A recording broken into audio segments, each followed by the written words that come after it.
신민호 관세사님, 서울관세사의 회장님이시고 대문관세법인의 대표님이세요. 대문관세법인은 성수동에 있어요. AK밸리. 저도 지난주에 다녀온 적이 있는데 그 옆에 보니까 무신사도 있고, 그렇죠. 팝업스토어, 그날 아이브가 와가지고 난리가 났었고. 아이고, 너무 많이 오죠. 외국인도 굉장히 많고 젊은 분들 많은데 성수동에 이 관세법인이 있다는 게 뭔가 좀 특별한 이유가 있을 것 같아요. 관세법인은 원래 논현동 서울세관 옆이나 인천공항 근처에 그렇죠. 있는데 네. 좀 이유가 있으신가요? 네. 이 질문 정말 많이 받았습니다. 관세법인이 왜 성수동에 있냐. 심지어는 성수동에 있으면 통관이 좀 빨리 되냐. 이런 것도 질문 받고요. 결론부터 말씀드리면 통관이 잘 돼서 성수동에 온 건 아닙니다. 기업들이 성장하는 속도가 제일 빠른 곳이 성수동이라서 왔습니다. 실제로 이런 일이 있었습니다. 성수동에 있는 한 브랜드 대표님이 직원들하고 회의하고 커피 한잔 하시다가 저한테 전화를 하셨어요. 대표님, 다음 시즌부터 미국 직수출료 돌려서 바꾸려고 하는데 관세는 문제 없죠? 라고 이제 질문을 하셨는데, 이게 무슨 뜻이냐면 그 회사가 제품 디자인이나 생산, 마케팅, 준비망 다 결정됐는데 관세는 그 다음에 바로 괜찮겠죠 하고 묻는 겁니다. 요즘 관세 문제는 예전처럼 물건이 수입국 한국에 도착해서 생기는 게 아니고, 이렇게 사업 방향을 정해야겠다라고 아이디어가 떠오르는 순간에 사실 생긴다고 봐야 됩니다. 예전에는 관세법인 위치가 정말로 중요했어요. 서울세관 근처에 논현동 앞에 있어야 엄청 많아. 서류 제출할 일이 많으니까 왔다 갔다 하면서 서류 제출했고, 항만이나 공항에도 역시 마찬가지로 관세사무소들이 있어야 업무를 수월하게 처리할 수 있었거든요. 근데 이제 지금은 다릅니다. 왜냐하면 관세 리스크가 요즘 터지는 거는 좀 바뀌었는데요. 해외에 있는 생산 공장을 옮긴다든지, 또 미국으로 간접 수출을 통해서 하다가 직접 수출로 바꾼다든지, 또 그동안에 안 팔던 플랫폼을 통한 판매를 시작한다든지, 또 수출입 대금을 비트코인으로 받아야 되느냐, 이런 걸 고민해야 될 때 이걸 결정하는 분들은 현장 직원이 아니고 대표나 임원, 전략팀에 있는 분들이거든요. 성수동은 지금 제조 스타트업, 패션 소비재 브랜드, 또 글로벌 진출하려고 준비하는 기업들, 이런 분들이 회의하고 실험하고 결정을 내리는 동네거든요. 그래서 저는 세관하고 가까운 곳이 아니라 이런 기업들이 결정을 내리는 테이블 옆으로 오자, 이렇게 생각한 거죠. 예전에는 관세사가 세관을 앞을 지키는 문직이었다라고 생각하면, 지금은 이 글로벌한 세계에서 기업의 옆에서 조언을 해주는 전문가여야 된다, 이렇게 생각합니다. 그래서 성수동에 온 이유는 단순하게 세관과의 거리보다 기업의 고민과의 거리를 좀 줄여보려고 왔다, 이렇게 말씀드릴 수 있습니다. 네, 알겠습니다. 이제 관세 얘기를 본격적으로 해볼 텐데요. 관세하면은 사람들이 제일 관심을 가지는 순간이 있죠. 해외여행 갈 때, 그렇죠. 면세점 갈 때, 네. 세관 신고서 쓸 때, 이때들인데, 막상 이제 가려고 하면 이제 좀 있으면 설날이고, 그렇죠. 네. 설날 되면 또 해외여행 많이 가고 이러는데, 가면 또 머리가 하얘지죠, 또. 그렇죠. 네. 알고 생각이 안 있으면- 나죠. 네. 찾아도 안 나오고. 갑자기 이제 블로그 찾아보고 유튜브 찾아보고 이제 이래야 되는데, 가장 많이 이런 얘기는 공항에서 좀 기다리거나 이럴 때 좀 보시면 좀 도움이 될 것 같아요. 네. 우선 세관신고서부터 써야 되고, 면세점 가야 되잖아요. 네, 근데 네. 세관신고서 같은 거는 요즘에도 막 볼펜으로 막 쓰고 막 이렇게. 아니, 요즘은 안 하죠. 요즘에 안 하죠. 이제 모바일로. 네네, 하는 모바일로 건데 하죠. 네. 어떻게 요즘에 바뀌었죠? 많이 네. 바뀌는데, 갈 때마다 바뀌는 것 같아요. 그렇죠. 지금 하신 질문은 제가 정말 좋았는데, 왜냐하면 사실 관세가 가장 우리 전 국민에게 인간적으로 드러나는 곳이 공항이거든요. 평소에는 관세는 사실 기업 얘기거든요. 개인이 관여할 일이 별로 없는데, 공항에만 가면 갑자기 전 국민이 관세 이해관계자가 됩니다. 요즘은 한 가지만 사실 기억하시면 돼요. 그래서 공항 관세는 종이, 병수, 병의 개수, 또 감에 의존하는 시대가 끝나고 오히려 데이터, 또 용량, 금액, 이런 거를 기준으로 관리하는 시대로 바뀌었거든요. 세관 신고서부터 먼저 말씀드리면 이제 종이 뭐 안 쓰는 게 아니고요. 종이 신고서는 안 쓰는 거지만 사실 데이터를 남기는 걸로 바뀐 거죠. 네. 그래서 2023년 5월 1일부터 신고할 물품이 없으면 종이 신고서는 아예 안 씁니다. 그린 라인으로 그냥 통과하시면 돼요.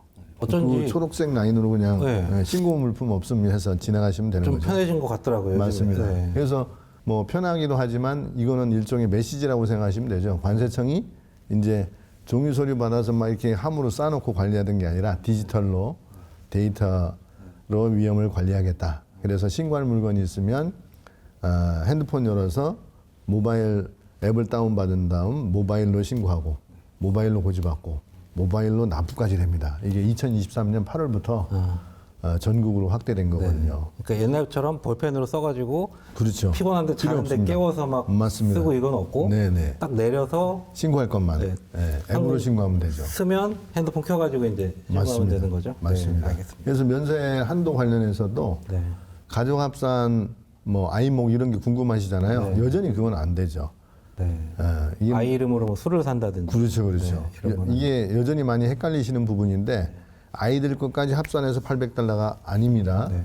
면세 한도는 가족 합산도 아니고 네. 인원수 기준도 아니고 네. 실제 사용하는 사람 기준입니다. 그리고 중요한 포인트가 하나 있는데 네. 술, 담배, 향수는 $800 1인당 일반 면세 한도와 별도거든요. 네. 별도여서 즉 $800짜리 가방을 사도 뭐 술도 사야 되는데 사실 수 있습니다. 향수 사야 되는데 사실 수 있습니다. 네. 추가 보너스 한도가 있는 거죠. 네. 일단 실제 사용자 중심으로. 그렇죠. 사용자 중심으로. 엄마 이름으로 4개 다 사지 말고. 그렇죠. 예, 뭐 실제 아이 이름, 그렇죠. 엄마, 아빠 네. 이렇게 그냥 네. 사용하는 거. 넉넉한 한도라고 보시면 돼요. 술도 네. 병수 말고 이제는 용량하고 금액 기준으로 바뀐 건 많이 아시죠? 규정이 바뀐 게 병수 제한은 이미 폐지가 됐고요. 네. 2가지 기준만 남아 있습니다. 그래서 총 용량 2리터 이하, 네. 그리고 구매 금액 기준으로 400불 이하. 이 2가지만 지켜지면 병수는 상관이 없어요. 아직도 헷갈려요. 그 병수가 있었는데 2병까지였는데 네. 그거 없어진 거죠. 없어진 겁니다. 네. 네. 그래서 얼마나 그 관세청이 기준을 또 시대에 맞게 잘 바꿔줘서 합리적이지 않습니까? 네. 이렇게 바꿔줬다는 거죠. 예를 들면 뭐 미니어처 위스키 여러 병, 뭐 수집하시는 분들도 있더라고요. 하프 보틀 사케 여러 병 이런 게 다 가능한데 2리터 이하까지만 가능하다. 다 합쳐서 2리터 아니면 뭐 그렇죠. 1리터만 안 넘으면 뭐 병수 상관없다. 10병도 되고 괜찮다는 거죠. 400불을 또 안 넘으셔야 됩니다. 네. 이게 조건입니다. 네. 그 한 병이라도 2리터를 초과하거나 네. 큰 거 있잖아요. 이러면 이제 400불을 초과하면 면세 범위를 넘어가는 거죠. 그래서 어쩐지 다 399, 뭐 발렌타인 30년 맞습니다. 399달러 맞습니다. 그러더라고요. 그리고 이제 그 아이들은 술은 안 되거든요. 19세 이하는 19세 이하가 아니라 19세 미만, 네. 19세 이상만 술을 사실 수 있으니까. 네. 그리고 이제 술과 또 이어서 관심이 많은 게 요즘 젊은 분들 향수 엄청 많이 쓰시잖아요. 네. 향수는 더 헷갈리는데 정리해 보면 이렇거든요. 향수도 $800 일반 면세 한도를 넘어서 별도로 관리를 하고요. 여기는 금액 기준이 없습니다. 용량만 100ml를 기준으로 합니다. 그래서 100ml가 안 넘으면 100만 원짜리 향수든 20만 원짜리 향수든 관계없이 세금 한 푼도 안 내십니다. 10ml 막 10만 원짜리 10개 사도 까지 괜찮습니다. 괜찮은 거죠? 그렇죠, 네. 그렇죠. 단 1ml라도 초과하면 안 봐준다고 하니까 과세된다고 하니까 네. 주의하셔야 됩니다. 네. 그리고 또 이제 들어올 때 문제인데 면세품 환불을 받는 경우가 많으시잖아요. 이때 골든 타임은 입국장이시거든요. 네. 진짜 실무인데 면세점에서 산 가방이 집에 와서 보니까 마음에 안 들어. 그러면 이런 때에는 입국할 때 모바일로 신고서를 해두시면 좋은데 이걸 안 하고 그냥 가지고 들어오시면 나중에 환불할 때 들어온 실적이 없으니까 이게 그 물건인지 확인이 안 되죠. 그래서 세금 입고해서 환불 못 받는 경우 많이 있었고요. 또 경정 청구도 타이밍이 중요한데 요 입국장에 명품 반입해서 하실 때는 신고로 기록을 남겨놓으시는 게 네. 좋다 이렇게 말씀드립니다. 그리고 제일 궁금해하는 거 명품. 네. 명품을 외국에서 샀죠. 뭐 어디 프랑스에 가서 살 수도 있고 어디 네. 홍콩 가서 샀는데 그러면 이거를 아는지 모르는지 그게 제일 궁금해요. 제일 궁금하시죠? 알 것 같은데 또 모를 것 같기도 하고 그렇죠. 네. 이게 이제 안 걸리는 사람이 있는 게 아니라 운 좋게 안 걸린 사람이 있을 수 있는데요. 네. 왜냐하면 세관이 전수조사를 할 수 없잖아요. 그래서 확률이거든요. 근데 이제 확률도 세관이 그러면 그냥 아무런 조사나 분석 없이 하는 게 아니고 여행자 데이터나 출입국 기록이나 이런 걸 다 종합해서 시스템을 갖추고 있어서 검사 대상으로 선별을 해서 뭐 노란띠 같은 거 붙인 거 보셨죠? 네. 예, 어떤 경우는 빨간 띠도 붙어 있고 뭐 엑스레이도 확인하고 이런 걸 다 보기 때문에 네. 내가 생각하는 것보다 훨씬 더 세관이 정보를 많이 가지고 있습니다. 그러니까 내가 신고할 물품을 가지고 있는데 확률적으로 빠져나가는 경우는 운이 좋아서 빠져나가는 경우는 있을 수 있죠. 전수조사가 아니기 때문에. 그러나 웬만한 건 다 걸린다고 생각을 하시면 될 것 같아요. 이게 걸리게 되면 세금 가산세 문제도 있고 이게 반복적이고 고의적이라 하면 경우에 따라 벌금을 내시는 경우도 있을 수 있어요. 그래서 저는 이렇게 말씀드립니다. 명품은 숨기지 말고 들켰을 때도 떳떳하면 세금 할인도 해주거든요. 30%. 그래서 신고를 하시면 된다. 운에 기대지 말고. 그래서 이제 관세를 한 문장으로 정리해 보면 공항에서는 관세는 사실 우리 국민 여러분들을 벌 주려고 하는 제도는 아니거든요. 정직한 사람은 그냥 빨리 내보내고 또 애매한 사람은 데이터를 가지고 살펴보는 이런 제도이기 때문에 여행은 다녀오실 때 즐거워야지 입국장에서 진땀 뻘뻘 흘리면서 이게 눈치 보면 아니지 않을까요? 네. 그래서 제가 마지막 팁으로 모르면 앱으로 신고를 하시고 애매하거나 헷갈리면 그냥 신고하세요. 네. 세금이 안 나오니까. 네. 그래서 관세는 요즘은 숨기는 사람보다는 설명을 해서 하는 분을 더 좋아한다는 걸 기억하시면 되겠습니다. 옛날에는 진짜 한 5년, 10년 코로나 약간 이전이었던 것 같은데 그때까지는 걸리면 운이 나쁜 거다. 네. 좀 그런 얘기를 많이 했었고 잘 안 걸린다. 뭐 왜 그걸 신고하냐. 네.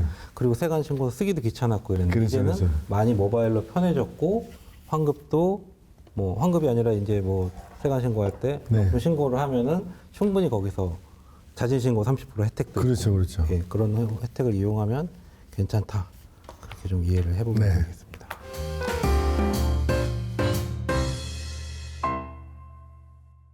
이번에는 해외 직구. 네.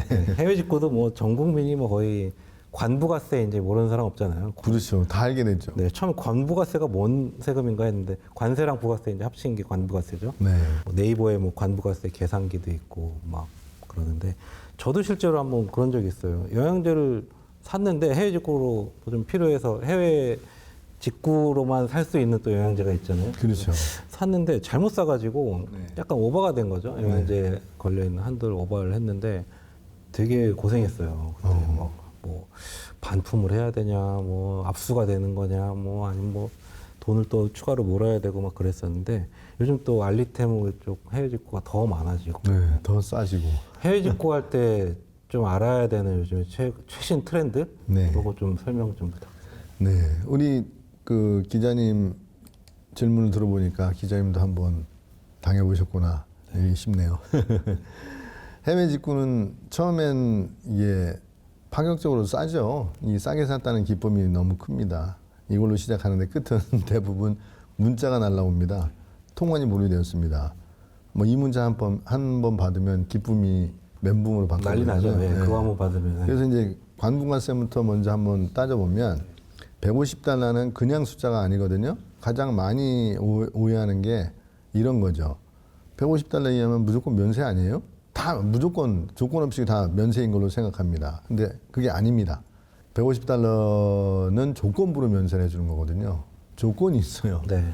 그래서 단 미국에서 오는 직구는 200달러, 또 다른 나라는 150달러 기준으로 해놨는데 여기서 중요한 건 150이나 200 숫자가 아니고 오히려 조건이라는 거죠. 여기에는 배송비도 포함을 해야 되고 구매 패턴을 또 따져봐야 되고 또 재수 없는 경우는 또 합산이 되는 경우가 있어요. 근데 이런 거를 따져봐서 조건이 하나만 걸려도 150불은 그냥 숫자지 면세 안 해준다는 얘기거든요. 네. 예. 그래서 합산과세부터 먼저 한번 덫이 있는데 좀 정리해드리면 예전에는 사실은 입국일 기준이었거든요. 물건이 들어온 날 기준으로 따졌는데 이게 불합리하죠. 그래서 이제는 입국일 기준이 아니라 이제 구매일 기준으로 규정을 바꿔놨습니다. 구매일이 다르면 같은 날 우연히 들어올 수 있죠. 이래도 합산하지 않습니다. 네. 합리적이잖아요. 네. 첫날이 다르기 때문에. 그런데 이제 꼼수가 있어요. 안 통하는 꼼수가 같은 날, 같은 사이트에서 같은 장바구니에 담아서 한 번에 결제했는데 배송만 분리합니다. 근데 이런 경우에는 여전히 합산과세입니다. 네. 예, 그 이제 나중에 그걸 찾아내는 건 어떻게 찾아내는지 세관이 그래도 시스템이 AI로 들어가 있고 잘 찾아내거든요. 그래서 그런 건 좀 확인하셔야 되겠고. 그래서 제가 정리해 보면 날짜를 나누는 건 괜찮고 날짜를 나눠서 사는 건 괜찮고 결제를 나눈 척해서 한 거는 안 된다. 이거는 알고 계셔야 살 때 오늘 사고 내일 오늘 사고, 이렇게 내일 사고, 네. 구분하셔야 된다는 거죠. 그다음에 이제 영양제를 해외 직구로 많이 사거든요. 6병을 기준으로 하는데 여기도 예외가 있습니다. 영양제는 요즘 통관 사고가 제일 많이 터지는 품목이거든요. 많이 아시는 게 6병인데 건강기능식품은 6병까지는 자가사용으로 인정을 해줍니다. 자가사용이라는 게 이제 스스로 뭐 건강 관리하기 위해서 챙겨서 먹는데 어떤 분은 더 많이 필요하잖아요. 뭐 보통 사람과 달리 약을 한 움큼씩 드시는 연예인분도 있으실 텐데 네. 이런 분은 많이 필요하시니까 이런 때는 의사 소견서를 준비하시면 됩니다. 네. 그리고 이제 요 영양제하고 달리 약은 처방전이 통관 티켓이다. 이렇게 이해를 하시면 되겠습니다. 네. 원칙적으로 약이 의약품이 이제 세관장이 그 국민의 건강 생명 이런 것들을 관리하기 위해서 사전에 수입 신고할 때 확인하는 대상이거든요. 근데 예외가 하나 있어요. 그 예외는 수입자, 우리 개인 소비자들이 자가치료 목적으로 의사 처방전을 갖추면 이런 경우에는 세관장이 요건 확인을 면제하고 통관을 해줍니다. 그래서 제가 이 방송에서 말씀드리고 싶은 거는 약 직구에서 처방전은 뭐 프리패스는 뭐 신분증이자 어쨌든 통관용 티켓이다. 이렇게 생각하시면 되겠고요. 일반 의약품은 보통 6병의 기준이 있지만 전문 의약품 뭐 예를 들면 오남용 우려가 있는 비아그라라든지 이런 의약품도 처방전이 필수인데 처방전에 기재된 수량은 통관이 가능하다. 처방전에 수량이 없으면 한 알도 통관이 안 된다. 이게 굉장히 중요한 차이니까 약을 해외 직구할 때 필요한 수량 이런 전문 의약품인 경우는 반드시 그 처방전을 받아두셔야 된다. 네. 그리고 이제 해외 그 직구한 물품에 대해서 보류 문자가 날라오게 되면 보류 문자 당황하지 마시고요. 관세사에게 처방전 또는 석연서나 이런 거를 스캔해서 뭐 휴대폰이 있으시면 스캔본을 뭐 톡메시지를 보내든지 이렇게 제출해 주시면 관사가 확인해서 자가소유용으로 인정받아서 통관을 해줍니다. 네. 그 관세사님 이제 해외 직구할 때 저 맨날 궁금했던 게 그러면 관세사가 지정이 되는 건지 아니면 제가 알아서 찾아서 네. 신고를 해야 되는 건지 아까 뭐 보류 문자 갔을 때 연락을 해야 되잖아요. 네. 누구한테 어떻게 해야 될지 잘 헷갈릴 그러시죠. 것 같아요. 그래서 알리테무, 시인 같은 큰 이제 플랫폼 기업들은 이미 자기의 그 고객들, 국내 소비자분들을 케어하기 위해서 연계 또는 선임되어 있는 관사들이 있으십니다. 그분들이 처리를 해주시고요. 네. 필요한 경우 그분들이 연락이 오는 경우가 있죠. 근데 그쪽은 이미 돼 있는 거죠. 네, 셋업이 돼 있는 거죠. 네. 근데 이제 경우에 따라 대부분 중소규모 업체들도 해외 배송 대행지나 이런 거를 통해서 관련이 돼 있기 때문에 배송 대행지 있는 곳을 통해서 들어오는 직구 물품들도 관세사분들이 연결이 되어서 도와주고 계시고요. 네. 뭐 우편물이라든지 이런 게 없는 아이템이 들어올 때 이런 때는 한국관세 홈페이지에 접속하시면 네. 거기에 이제 해외 직구 물품 통관에 관여하는 관사분들이 명단이 쭉 있습니다. 네. 그래서 편한 이름 골라서 연락하셔서 도와달라고 하면 도와드릴 것이다 이렇게 생각하시면 되겠습니다. 네. 하나 더 말씀드려보면 네.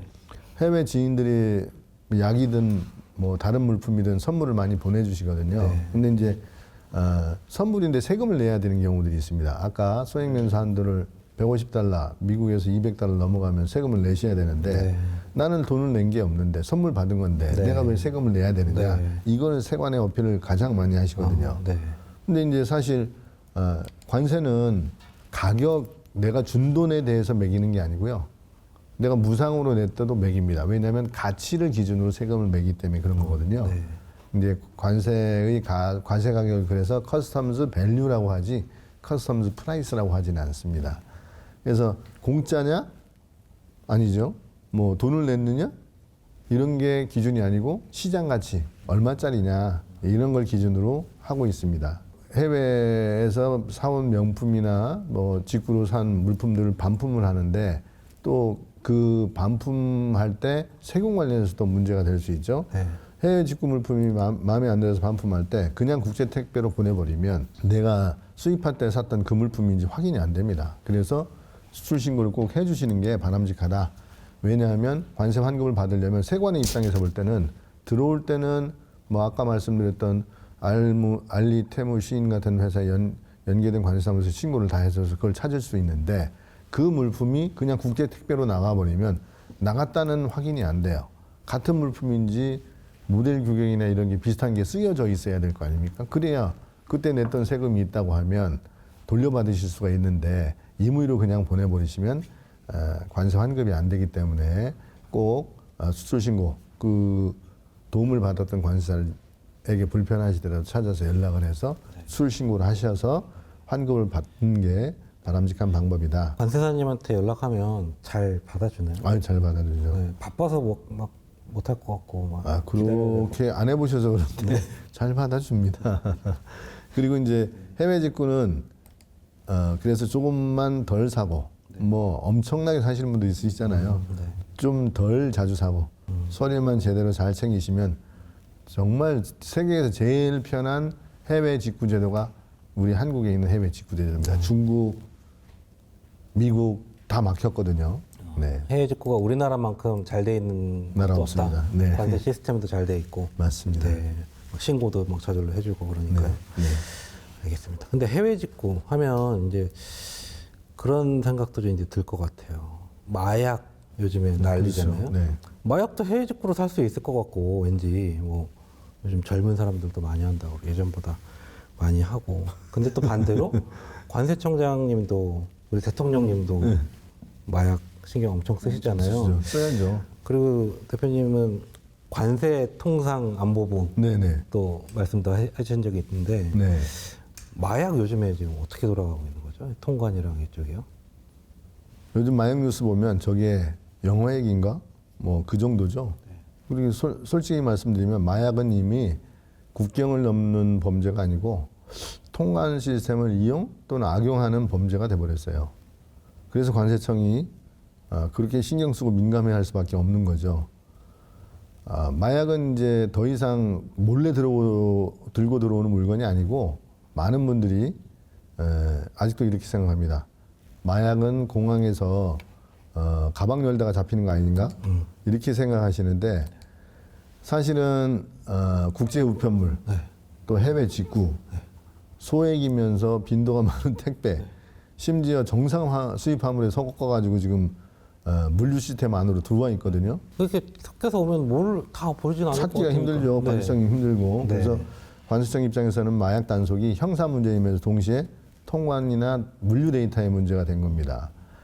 해외 직구하고 마약이 같은 통로를 쓰고 있다는 거거든요. 이게 지금 현실이고 여기서 많은 분들이 놀라셔요. 마약하고 해외 직구는 이용하는 경로가 거의 똑같습니다. 소액이든 개인이 수취하든 또 빈도가 많든 이런 패턴이 똑같이 마약도 쓰고 있기 때문에 마약 조직도 쓰고 있기 때문에 관세청이 이걸 편리함만으로 보지는 편만으로 그 해외 직구 경로를 볼 수는 없다는 거죠. 왜냐하면 국가의 안전이나 국민의 생명 안전을 위해서 마약 관리를 해야 되는 입장에서 볼 때는 더 까다롭게 할 수밖에 없는 거 아니겠습니까? 그거는 국민들이 좀 불편함을 이해하셔야 될 것 같고요. 그래서 요즘 통관이 더 까다로워졌습니다. 시청자분들께서는 좀 경험이 있는 분이 많이 있으실 것 같아요. 예전엔 바로바로 날라왔었는데 요즘 시간이 늦는 경우가 꽤 많이 생기죠. 갑자기 뭐 건강기능식품인데 성분 같은 자료 내라고 한다든지 이런 게 있을 수 있거든요. 다 마약이 마약 조직이 통관 시스템을 악용해서 지금 운영하고 있기 때문에 그런 거죠. 네. 그래서 그럼 관세청은 어떻게 하느냐? 엑스데이라든지 뭐 AI 판독이라든지 데이터 패턴도 분석하고 또 수취인 이력 분석까지 같이 보고 있어요. 계속 고도화를 시키는 거죠. 제가 관세통상안보부 얘기를 왜 했냐면요. 단순합니다. 관세청이 더 이상 세금만 걷는 조직이 아니거든요. 이미 지금 관세청이 맡고 있는 핵심 역할을 보세요. 직구로 들어오는 마약 잡아야죠. 거기에 섞여 있는 분해된 총기 이런 거 잡아야죠. 전략물자 들고 나가는 거, 신고 안 하고 들고 나가는 거, 이거 택배로 위장해서 나가는 거, 이런 거 핵심 기술이나 공급망 차단, 대통상 압박 대응 이런 걸 다 관세청이 하고 있거든요. 이게 국가안보 문제 아닙니까? 네. 그래서 실제로 관세는 국경안보에 대해서는 첫 관문이라고 생각하셔야 되거든요. 제가 자주 쓰는 표현이 있는데 총성이 울리기 전에 먼저 관세에서 전쟁이 시작된다. 상호간에 나라 간에. 그래서 마약은 국경에서 차단해야 되고 네. 전략물자는 통관해서 잡아줘야죠. 또 공급망, 기업의 공급망은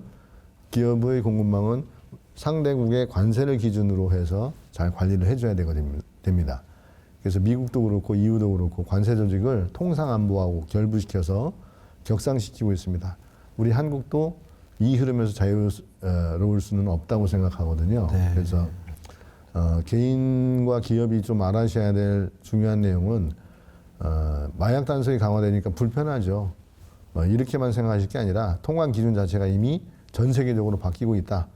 개인은 해외 직구나 국제 우편이나 성분 출처 투명성이 중요하고 기업은 내가 나가는 물품을 보내는 물품에 대한 수출하는 물품의 공급망 검증, 거래 상대에 대한 신뢰, 원산지 물류 추적 이런 거를 스스로 시스템을 구축하지 못하면 마약이 아니라 통관 리스크 자체도 좀 커진다. 네. 이렇게 보셔야 되고요.